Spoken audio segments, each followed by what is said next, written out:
Help me hit 7,000 subscribers. Support the video with a like and share your thoughts in the comments. I read everyone. Thank you. I never imagined that a simple weekend getaway could turn my entire life upside down. My name is Jasper, and I've always believed in honesty, loyalty, and the kind of friendship that doesn't demand anything in return. I met Lila at work a few years ago. She was bubbly, charming, and had this laughter that could light up any room. From the start, we clicked. Not romantically, just friends who understood each other in a way most people didn't. Then there was Theo, a colleague I never really trusted completely. He had a certain charm that drew people in, but something about him always seemed a little off. Lila and I used to joke about him, the way he smiled just a little too wide, the way he'd casually insert himself into conversations. She'd laugh and I'd shake my head. But when she told me she was going on a trip with him, I felt a pang in my chest that I couldn't explain. First, I tried to shrug it off. It's probably just business, I told myself. They're adults, they can handle themselves. But there was something about the way she said it, the hesitant pause before she mentioned it, that set off alarm bells. Something about Theo didn't sit right with me, and as much as I wanted to respect her choices, I had this strange, nagging sense that I needed to know more.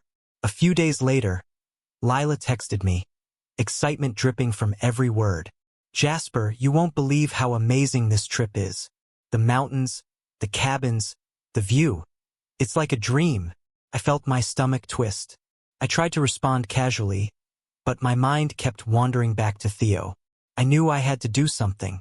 Not out of jealousy, not because I wanted to interfere, but because I couldn't ignore the gut feeling that whispered, he's trouble. When she returned, she looked radiant. Her cheeks flushed with excitement and maybe something else I couldn't name. I sat her down at my kitchen table, coffee steaming between us, and gently asked her about the trip. Lila hesitated, fidgeted with the edge of her mug, and then finally admitted that Theo had crossed some boundaries. Nothing physical, she insisted, but the way he had tried to monopolize her attention, the way he'd made sly comments, had made her uncomfortable. I listened, a mixture of anger and relief washing over me. Anger at Theo for pushing his luck, relief that Lila felt she could trust me enough to tell the truth. You did the right thing telling me, I said, trying to keep my voice calm. But inside, I felt a storm brewing. I couldn't let this slide. I had to tell Theo's wife, Maya, what had happened. It wasn't my place to confront Theo directly. I wasn't his partner. But Maya deserved to know. The next day I called her. My hands were trembling slightly as I explained everything.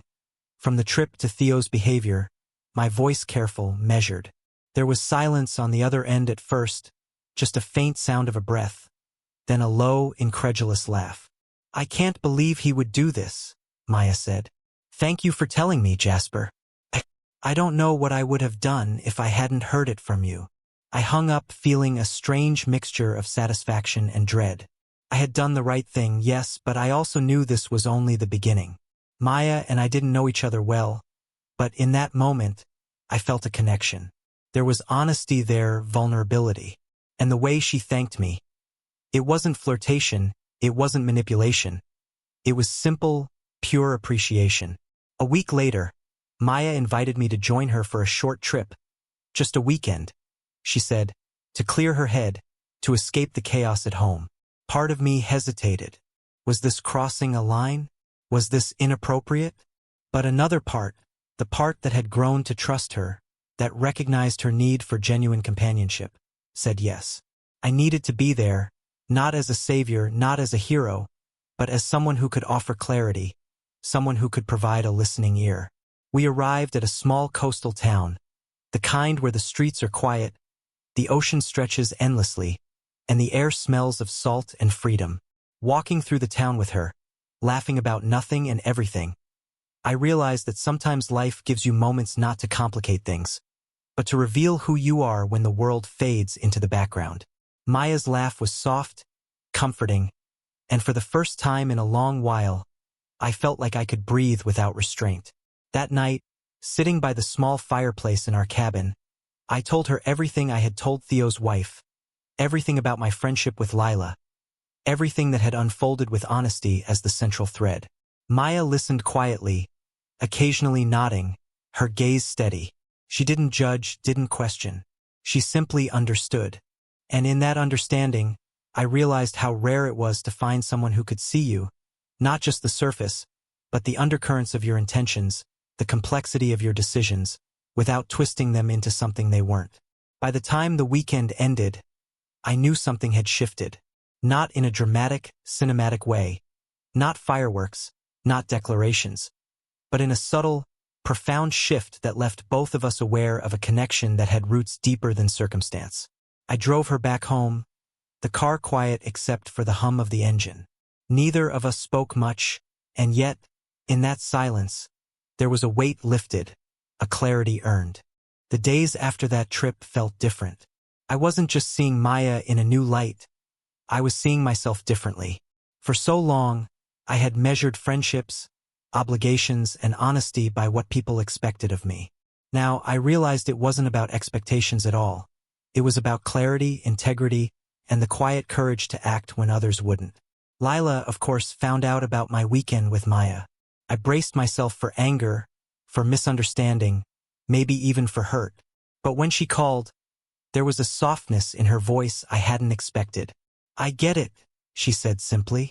"I understand why you had to do that, why you wanted to help Maya. I trust you, Jasper. Always have." Her words eased a tension I hadn't even realized I was holding. It wasn't jealousy, it wasn't guilt, it was acknowledgement. And acknowledgement, I realized, could be just as powerful as forgiveness. Meanwhile, Theo's behavior caught up with him in ways he hadn't anticipated. When Maya confronted him about his advances, he tried to explain, to excuse himself, but she didn't budge. The look in her eyes when she told him she had spoken to me was enough. I didn't have to be the villain or the hero in this scenario. My honesty had simply tilted the scales, and it revealed the truth for everyone to see. Over time, Maya and I grew closer, but it was never rushed or forced. Every conversation, every shared coffee, every quiet moment of understanding reinforced something fundamental. Trust and respect could exist even when the world around you was chaotic. I watched her navigate her life, her feelings, her frustrations, and I marveled at her resilience. There was no temptation in her vulnerability, no manipulation. Only the gentle, grounding sense that we had both acted rightly in moments where it mattered most. One evening, we went for a walk along the pier. The sun was dipping into the horizon, painting the sky in shades of orange and rose. I looked at Maya and realized that the entire sequence of events, the trip with Theo, my warning to his wife, the unexpected weekend, had brought us to this moment not by accident but through a strange form of fate. She glanced at me, smiled softly, and said, "Thank you for being honest, Jasper. For everything." It was in that moment I understood something crucial. Relationships, whether friendships, marriages, or casual connections, are built not on convenience or comfort. They're built on integrity, clarity, and courage. My choices hadn't created chaos. They had cleared it. By acting with honesty, by respecting boundaries while still offering support, I had created a space where genuine connection could thrive. The next few weeks were a delicate dance of normalcy and realization. Lila and I continued our friendship, but with a renewed understanding of limits and boundaries. Theo became distant, aware that his actions had consequences that extended far beyond him. And Maya, well, she became an unexpected anchor, someone I could talk to about anything, someone whose presence reminded me of the value of clarity in human relationships. One rainy afternoon, as I watched Maya's expression shift from laughter to thoughtfulness, I thought about how easily life could have gone differently. One choice, one hesitation, one failure to act could have meant ignoring the truth, letting deception grow unchecked, and losing the chance to form something genuine. It made me appreciate the simplicity and yet the profound weight of acting rightly, even when no one is watching, even when the stakes are emotional and complicated. By the time the leaves began to turn gold and fall, a quiet rhythm had settled into my life. Maya and I weren't a couple, not in the traditional sense, but we were something rare. A deep, abiding trust forged in the crucible of honesty. Lila had restored our friendship to a place of respect and understanding. Theo had been revealed for who he was, and Maya had reclaimed her agency and clarity in ways she hadn't thought possible. Sitting by the fireplace one evening, sipping a cup of tea, I reflected on the series of events that had unfolded. It wasn't drama, it wasn't cinematic revenge, and it certainly wasn't a story for anyone else to judge. It was a simple truth about human connection. When you act with integrity, when you speak honestly, when you refuse to let fear or discomfort guide your choices, life has a way of steering you toward the people and experiences you're truly meant to encounter. In the end, the trips, the confessions, the confrontations, they weren't about romantic entanglements or triumphs over deceit. They were about clarity, trust, and the courage to act ethically even when the situation is messy, emotional, or uncertain.